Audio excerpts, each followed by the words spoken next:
Hi, I'm Simon Wright, and today we'll be covering the basics of drumming, some warm-ups, keeping time, interpretation of songs, along with many other aspects of drumming. But first I'd like to show you my kit. It's a Sonar drum kit. Start with a 24-inch bass drum, the rack toms. It's a 10-inch tom, a 12, a 14, a 16 floor tom, and an 18 floor tom. And my snare drum is a Sonar Highlight, 14-inch, 9-ply, with a Remo CS batter head on. These heads are really resilient. They give you a good crack. The bass pedal is a Premier 252, which I've found always reliable, and I don't think I'd use anything else.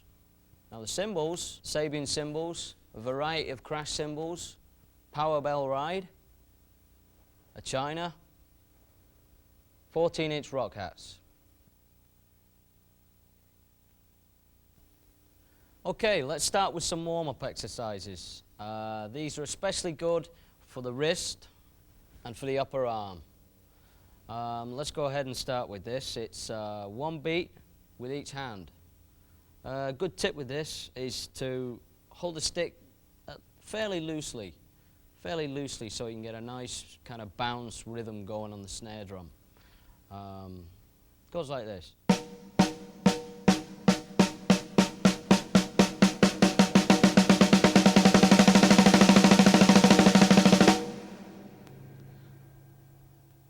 Basically, you'll start to feel it in your arms, and you'll really start to feel it in your wrists.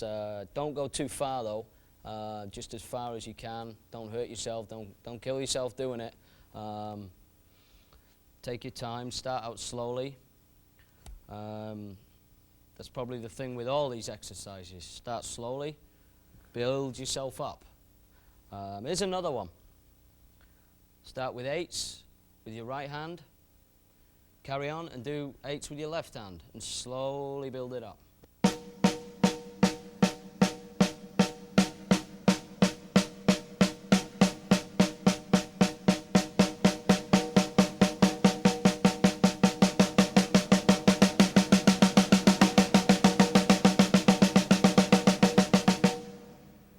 This is another exercise that I like to do. It's the rim shots. A rim shot is when you hit the rim of the drum with the center of the drum, like so.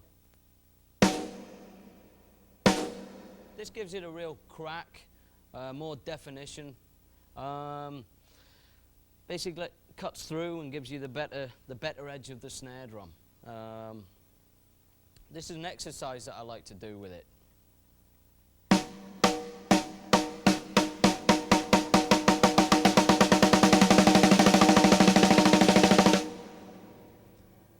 Again, like the exercise I showed you earlier, it's the same except you're doing the rim shots, and you will feel it in your wrists and in your arms. Now from there, this is something, I'd like to show you something that I just kind of fool around on before a show, or just kind of to warm up and get the adrenaline going, which is a combination of rim shots and regular snare hits. Something like this.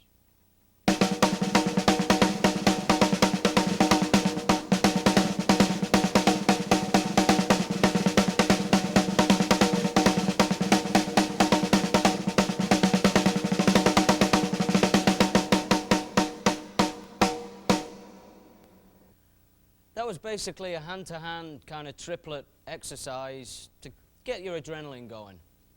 I'll play it for you a little bit slower.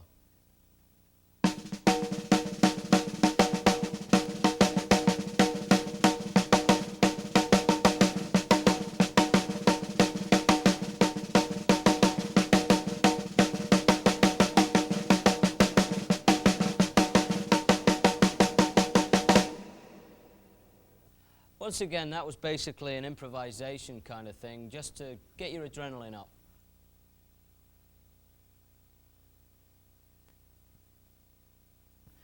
Next, I'd like to move on to patterns from the snare drum. starting on the snare drum and going around the toms. It's basic, simple kind of exercise to get you more aware of the scope of the kit, i.e. going round the kit. Let me start off slowly first, using patterns off the snare drum round the toms without the bass drum.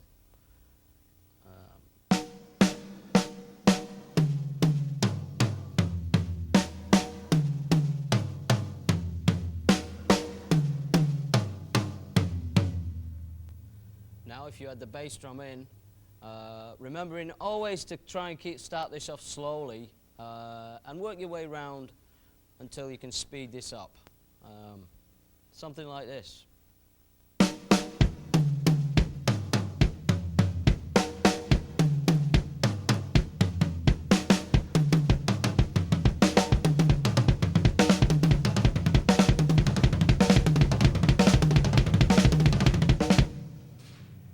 Okay, I'd like to do the same thing, but with a different pattern. Starting it off slowly and again building up.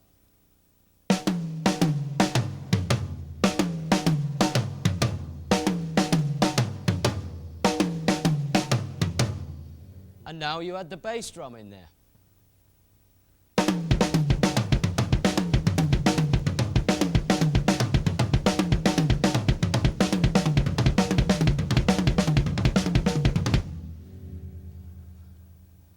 Again, I can't say enough that you should take this exercises slowly. Just build yourself up. It's, you know, you can be fast and sloppy, but it's better to be fast and precise. You know, if you just keep up doing them slowly, the speed will come. Next, I'd like to move on to, I'll show you a fill that I did in a Dio song called The Wild One. Kind of a fast song, a lot of aggression in it, quick bass drum work. I'll start it off and I'll show you.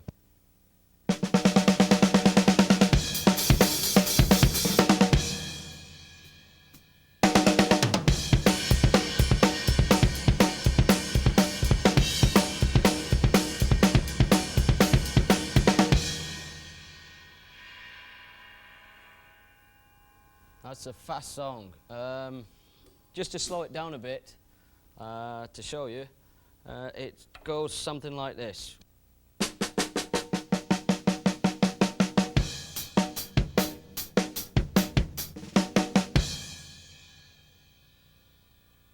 Again, taking it real slowly.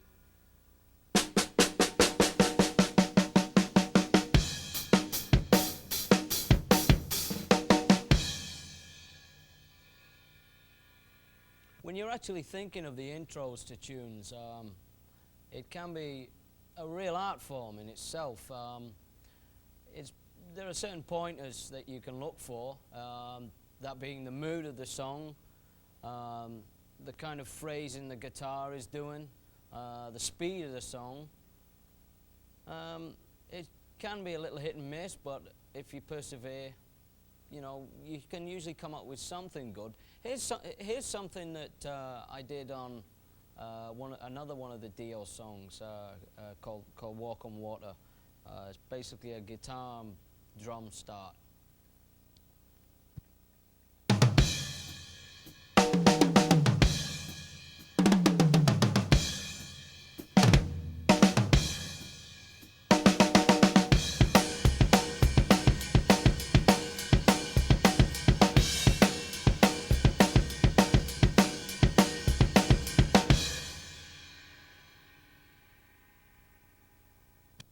Now I'll do that slowly for you.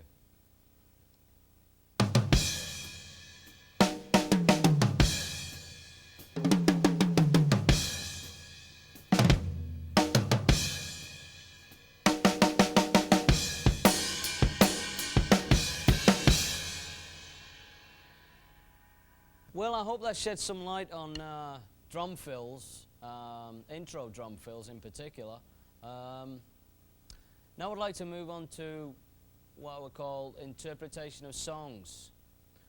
This being the verse, then the fill from the verse into the chorus. This can depend on the phrasing of, say, maybe the singer or the style of the song. Let me just play some time and maybe show you a couple of things.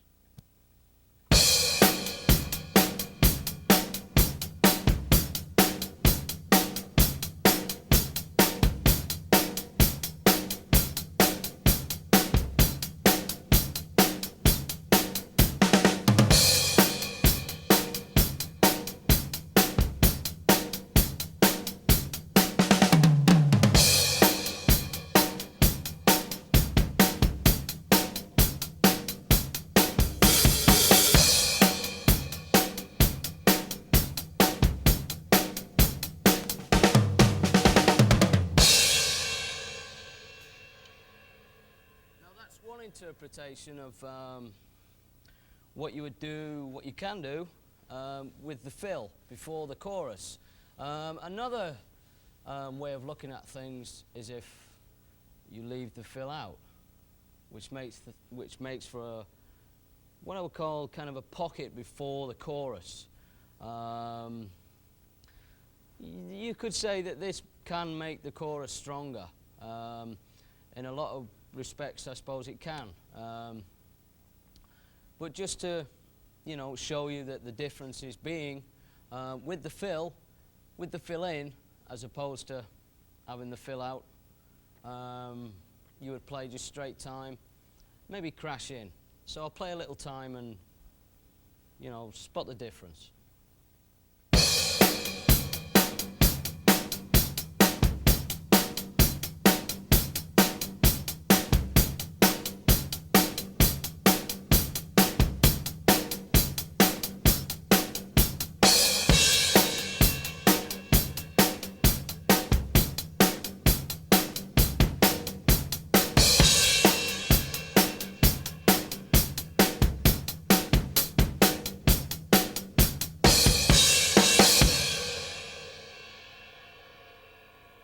Sometimes, in that respect, the pocket can be there and it can enhance the chorus, but there are different styles and different ways to go around it. It's basically the different styles that you can play within the interpretation of a song.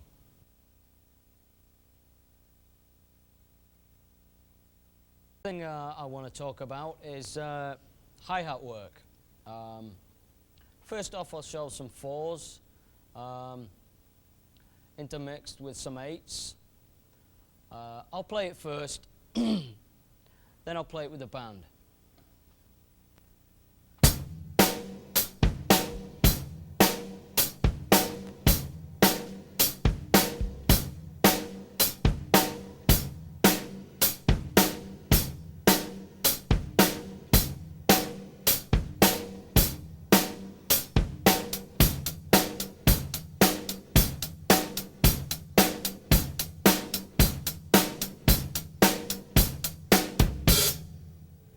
Again, I was playing quarter notes and then 8s on the hi-hat, like so.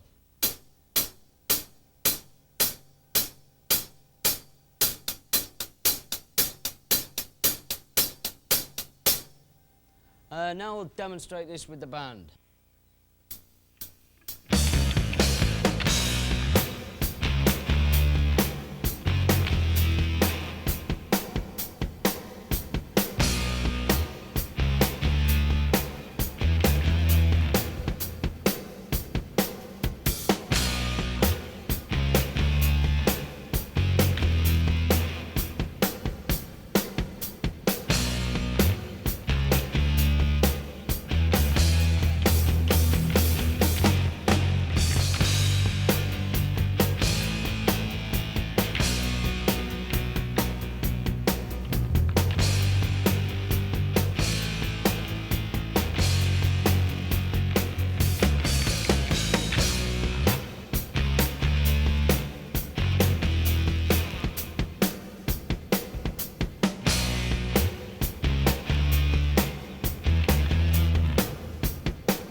like to talk to you about the double timing. This is mainly, it's a fast beat. It's a very fast beat, as you can probably refer to in the opening song. It's that same kind of beat. When I play this, I usually like to open the hi-hats a little bit, get this kind of, you can get this kind of real strong beat going there, you know, real precise and filler, you know, real fill up the gap there, as opposed to playing. That's kind of bitty. I find that with that beat, it seems to be the way to go. Is for me anyway, is to play with the hi-hat just that little bit open, so it would be as opposed to. And like I say, if you refer to the song at the top of the video, you get a basic idea. Next, I'd like to move on to halftime on the hi-hat, which I will demonstrate for you now, slowly.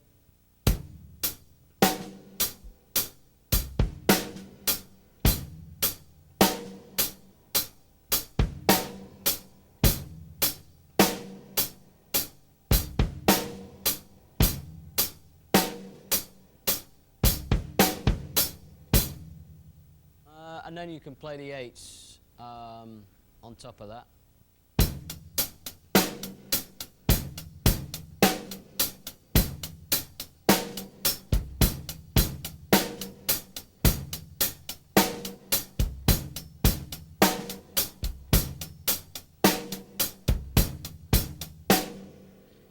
You know, with this beat, that I always find is that if you just lay back a little bit instead of rushing the beat, you get a whole feeling of the whole thing being bigger, being grander, sitting nice, sitting well within a song if you just ease back a little bit.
Okay, now I'd like to move on to the different things that you can do on the hi-hat.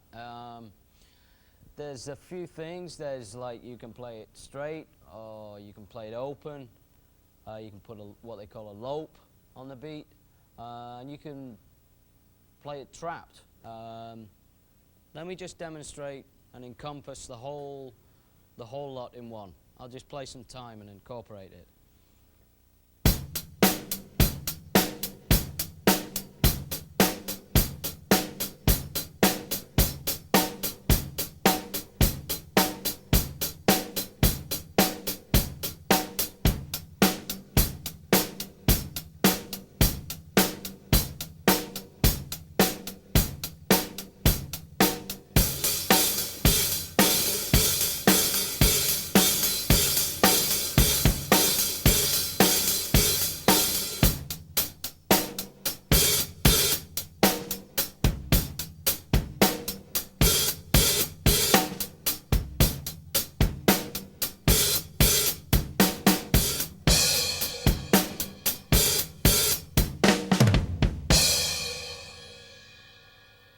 Okay, now I'll break that down for you, taking each one one at a time.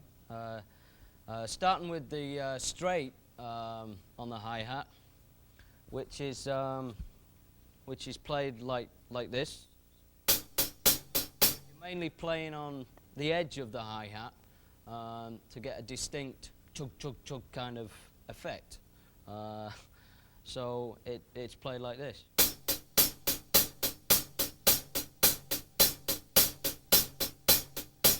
This beat can get a little bit too straight at times.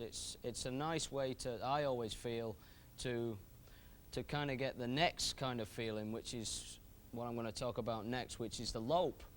The lope on the hi-hat is where you kind of get this kind of action happening, where you're hitting the top of the hi-hat and you're catching the edge of the hi-hat as opposed to just playing straight on the hi-hat. This kind of, I've always found, gives a nice kind of bounce to any song. It's a beat I prefer.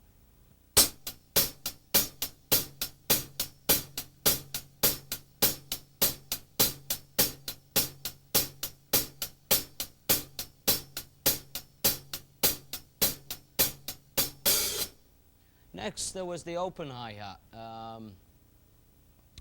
I used to play this for quite a number of years, and I always found that it enhanced the beat and it fills up the song. It's a nice kind of way to fill up a big song. If you want to make a lot of noise with two cymbals, then that's the way to go. And it's played like so.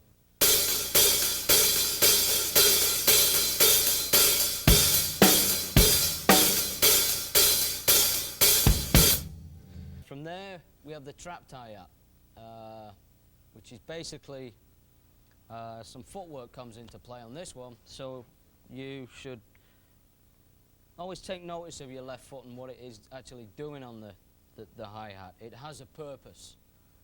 It's not just there to, you know, hold down this pedal. It can be moved.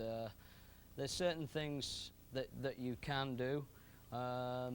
Trapped is one of them, which I will show you now. And it's just a case of raising your left foot, hitting the cymbals, clamping it down quick. Accent it with the beat as well, to get this kind of effect.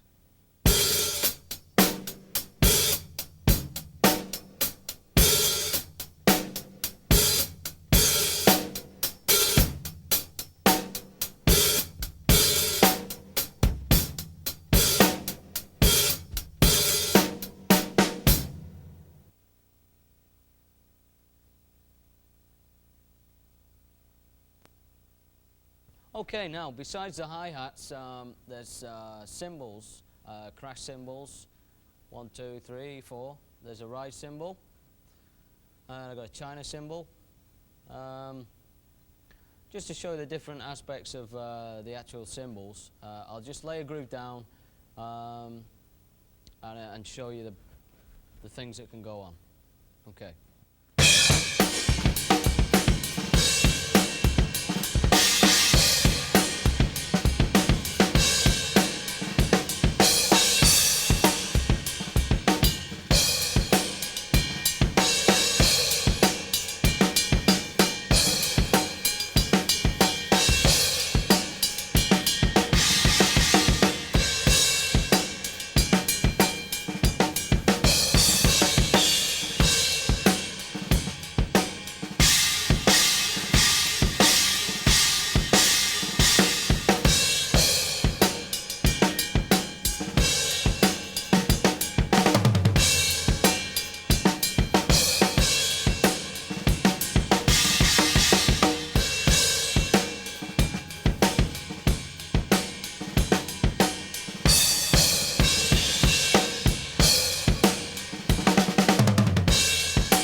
Now the cymbals, they can be used, they're for mainly punctuation, you know, to bring and enhance the choruses.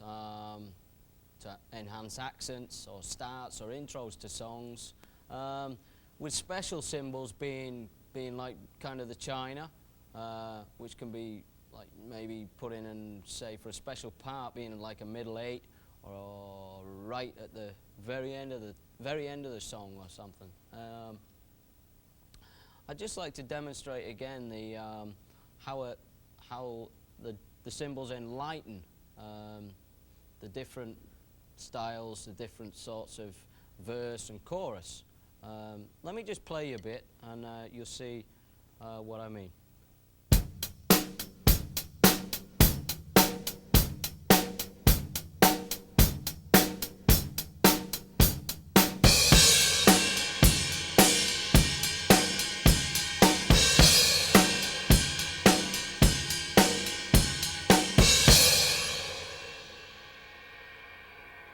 Now you can see how that kind of enhances from, say, the hi-hat, which would be the verse, which leads up to the big chorus, where you start riding and crashing. That's just a basic idea of the light and day, from the hi-hat to the crash cymbals and the ride.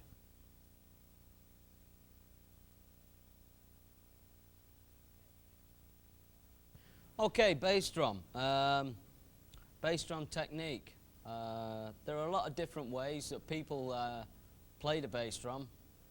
I myself prefer that when I'm actually playing, I like the bass, the pedal tight, so I get a lot of kickback when I'm playing. I also keep the beater against the head of the skin when I'm playing the beat. The thing is, the main thing to mainly bear in mind is you should mainly use the ball of your foot and the toe of your foot, so you can really hammer in there and get the proper note from the center of the bass drum, just to enhance the whole beat. Is to play it in the right place on the skin. Basically, for fast stuff, I move my foot up into the bass drum, like that kind of thing. You push your foot up into the bass drum. Again, start off slow if there's a need to, but work it up. Keep that fast kind of thing happening. I'll just lay down some stuff, and you'll be able to pick out the different kind of things that you can actually do on the bass drum and the different styles. So I'll go ahead and lay down a beat.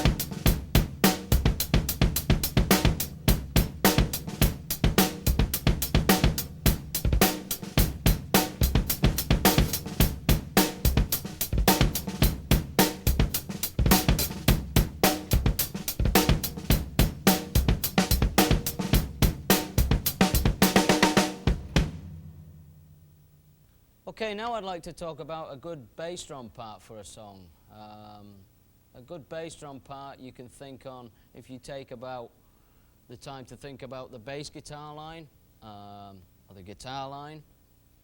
Just basically the swing of the song, the basic feel of it. Here's a song that I did with AC/DC, and it might give you an idea as to how you incorporate the bass drum into a simple rock song. It's called "That's the Way I Want to Rock and Roll."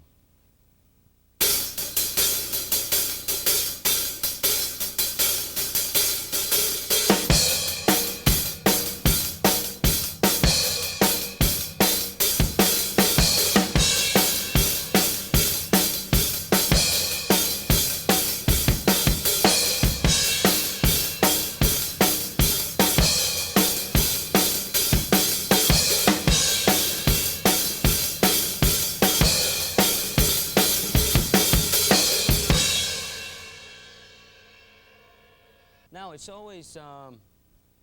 always good to kind of experiment with the bass drum. When you do hear the song and you hear how the guitar goes and you hear how the bass guitar goes, again, even the singing, you know, it's good to experiment. When I remember that song in particular, when I started it up and we just started jamming away with it, it was just a straight rock beat, you know, which was just the basics of the song. The basics, what I was playing when we were first started up with it, was just a straight rock beat, which was.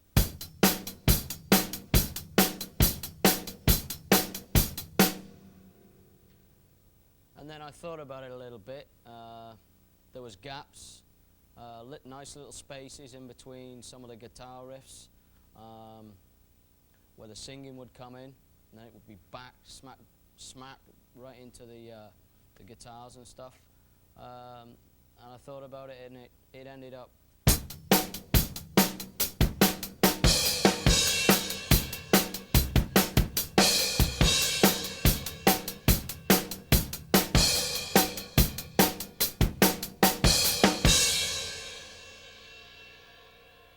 So it really does pay to experiment.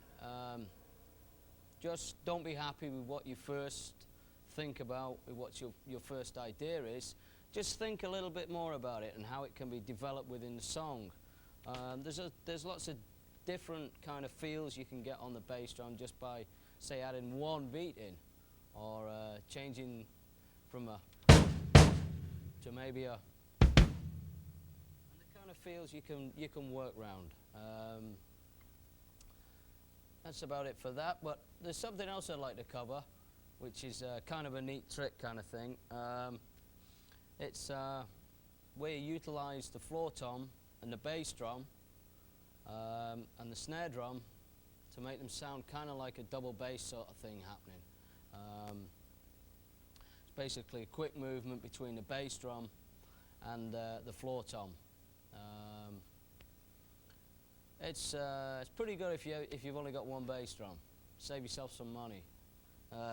Go with this one. It kind of goes like this.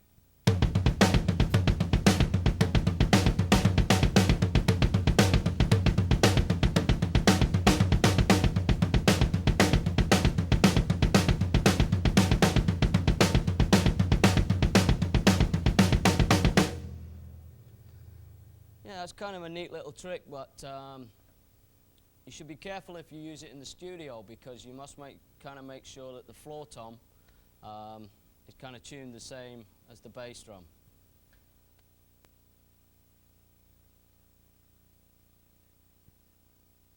Okay, now I'd like to show you some variations on the rock shuffle beat.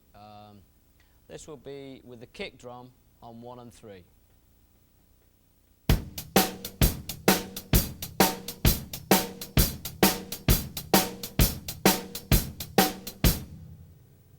Now I'm going to show you with the kicks on all 4s.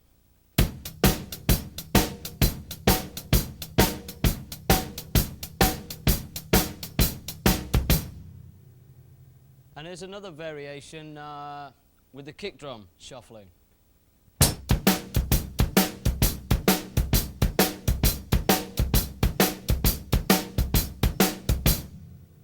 Okay, for my last example, it'll be quarter notes on the hi-hat.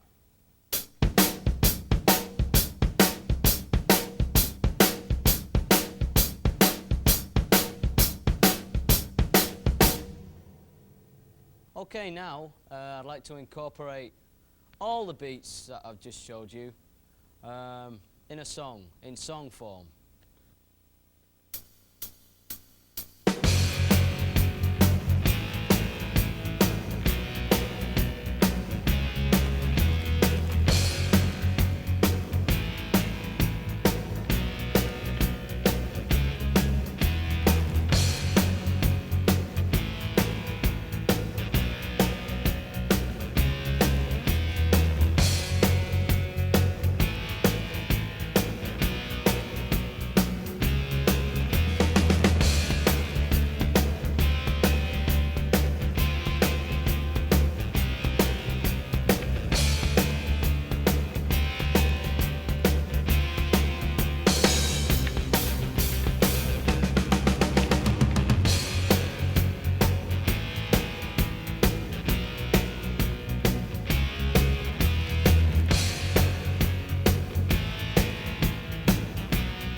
Okay, now we're going to talk about keeping good meter.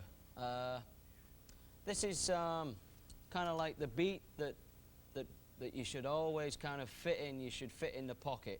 You should keep it real tight. Just develop this. I kind of over the years have developed this kind of in my bones kind of rhythm thing going. I didn't really play with a click track. I've kind of just feel the songs when I'm playing them, develop myself and develop the beat. Anyway, if you want to grab your sticks and play along with this, then you know you'll kind of get the idea. So grab your sticks and play along.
Okay, just to reiterate, I'd like to just give you an idea of, you know, my beat in myself. You know, when you think about a song, it is like you've got to be the backbeat to the song. You've got to lay it down. You've got to be like the most solid part of the song. You know, I developed this thing through just playing and playing and playing, listening to records, just for the love of drumming, playing with fantastic musicians, superb. So what I'm going to do is I'm going to lay down a beat. I'm not going to do any fills in it. Just going to lay down the beat. Now you follow along and you try to find the pocket. Play along.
Okay, in closing, I'd just like to say that your drumming should be about 100%, and you should be playing with the same kind of people who play as much as you can, practice as much as you can, play with as many people, listen to everyone you can,